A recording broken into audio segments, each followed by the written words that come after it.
हमारी खबर पर एक बार फिर से मुहर लगी है। एमसीडी चुनाव से पहले कांग्रेस की रणनीति की चर्चा हम कर रहे थे और उस रणनीति की खबर पर मुहर लगी है। आम आदमी पार्टी के 2 पार्षदों ने कांग्रेस का हाथ थामा है। वहीं भारतीय जनता पार्टी के भी कई नेता कांग्रेस में शामिल हुए हैं। चौधरी अनिल कुमार की मौजूदगी में कांग्रेस का दामन थामा है इन सभी नेताओं ने। और इसी बीच आज जारी हो सकती है कांग्रेस के उम्मीदवारों की वो लिस्ट, जिसमें कांग्रेस के प्रत्याशियों के नाम होंगे 250 वार्ड्स पर। कांग्रेस कौन कौन से सीटों पर अपने कितने उम्मीदवारों को उतार रही है, कौन कौन वो लोग होंगे, पूरे 250 सीटों पर कांग्रेस के उम्मीदवार होंगे या कुछ कम होंगे, ये देखने वाली बात होगी। कांग्रेस की ओर से अभी तक लिस्ट जारी नहीं हुई है, किसी भी उम्मीदवार के नाम का ऐलान नहीं हुआ है। बात करें आम आदमी पार्टी की तो 2 चरणों में कुल मिलाकर 250 उम्मीदवारों के नामों का ऐलान हो चुका है। बात करें बीजेपी की तो 18 उम्मीदवार अब भी बाकी हैं जिनके नामों का ऐलान होना बाकी है। 232 उम्मीदवार ऐसे हैं जिनके नाम का ऐलान हो चुका है। तो हमारी खबर पर मुहर लगी। बीजेपी और आम आदमी पार्टी की ओर से कई नेता शामिल हुए हैं कांग्रेस में, और कांग्रेस की ताकत बढ़ी है एमसीडी चुनाव से पहले, जो इस ओर इशारा करती है कि कांग्रेस का जादू इस बार चल सकता है। मेरे सहयोगी बलराम पांडे मेरे साथ फोन लाइन पर जुड़ गए हैं ज्यादा जानकारी के साथ। बलराम, कितने लोग शामिल हुए हैं कांग्रेस में और इनके आंकड़े बताइए, कौन कौन आम आदमी पार्टी से आया है, कौन बीजेपी से आया है, और क्या कोई और भी दल है जिससे कांग्रेस में लोग शामिल हुए हैं?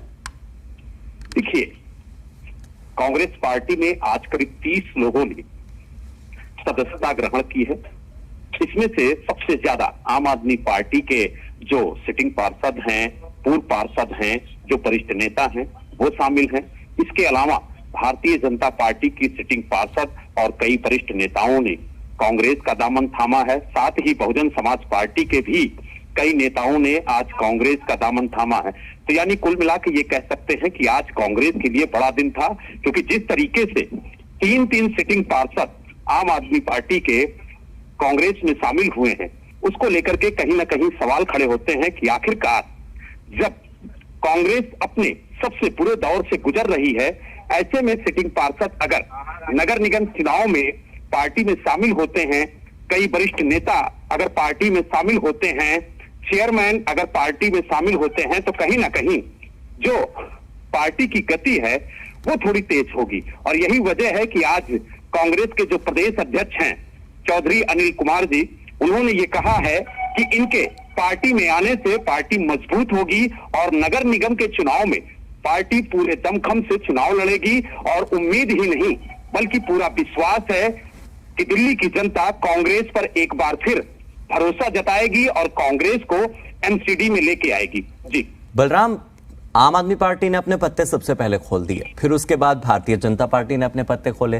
कांग्रेस ने अब तक अपने एक भी उम्मीदवार के नाम का ऐलान नहीं किया है। क्या कांग्रेस वेट कर रही थी, इंतजार कर रही थी कि पहले सब तरफ के पत्ते खुल जाएं, फिर जो लोग नाराज हैं, जो लोग बगावती हैं, वो हमारी पार्टी में आ जाएं, उसके बाद हम तय करेंगे कि हमें किसे टिकट देना है? क्योंकि कांग्रेस अभी सबसे लेट चल रही है अपने उम्मीदवारों के नाम के ऐलान में। कल आखिरी दिन है नामांकन का और अब तक एक भी प्रत्याशी के नाम का ऐलान नहीं। बड़ी बात है। देखिए, कुछ वार्डों को लेकर के कांग्रेस में घमासान मचा हुआ था। यही वजह है कि कांग्रेस ने अपनी लिस्ट जारी नहीं की और कुछ नए उम्मीदवारों को शामिल करना था। इसीलिए पार्टी ने अभी तक जो प्रत्याशियों की लिस्ट है वो सार्वजनिक नहीं की है। हालांकि अब ज्वाइनिंग हो गई है और आपको बता दें कि कुछ ही देर में कांग्रेस अपनी लिस्ट जारी करेगी और ज्यादा से ज्यादा उम्मीदवारों की घोषणा करेगी। कुछ उम्मीदवार बचेंगे जिनकी घोषणा देर रात तक हो सकती है, लेकिन कांग्रेस ने यह स्पष्ट कर दिया है कि कुछ ही देर में वो नगर निगम चुनाव को लेकर के अपने उम्मीदवारों की लिस्ट जारी करेगी। और आपको बता दें, जिन लोगों ने आज कांग्रेस की सदस्यता ली है, उनमें से भी कई लोगों को दिल्ली नगर निगम चुनाव में बतौर प्रत्याशी बनाकर कांग्रेस चुनाव मैदान में उतारेगी। यही वजह है कि लिस्ट को रोका गया था। इन लोगों ने जब सदस्यता ग्रहण कर ली है, पहले भी जी मीडिया ने अपने दर्शकों को बताया था कि कांग्रेस में बड़ी ज्वाइनिंग होने वाली है और जो लोग ज्वाइन कर रहे हैं वो दिल्ली नगर निगम चुनाव में बतौर प्रत्याशी बनाए जा सकते हैं। यही वजह है कि लिस्ट को रोका गया और जब आज ज्वाइनिंग हो गई है तो इसके बाद जल्द ही जो दिल्ली नगर निगम चुनाव के प्रत्याशियों की लिस्ट है वो सार्वजनिक होगी। जी लेकिन बलराम, इससे संदेश तो यही जाता है ना कि कांग्रेस इस बार चुनाव लड़ रही है उन बगावती स्वरों के दम पर जो दूसरी पार्टियों में टिकट हासिल नहीं कर पाए। अपने पार्टी के दम पर चुनाव लड़ना, अपने लॉयल नेताओं के दम पर चुनाव लड़ना एक अलग बात होती है।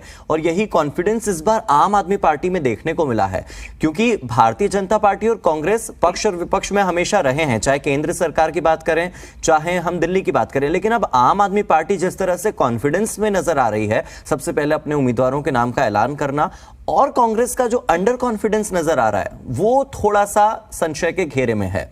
बहुत बहुत शुक्रिया बलराम इस पूरी जानकारी के लिए।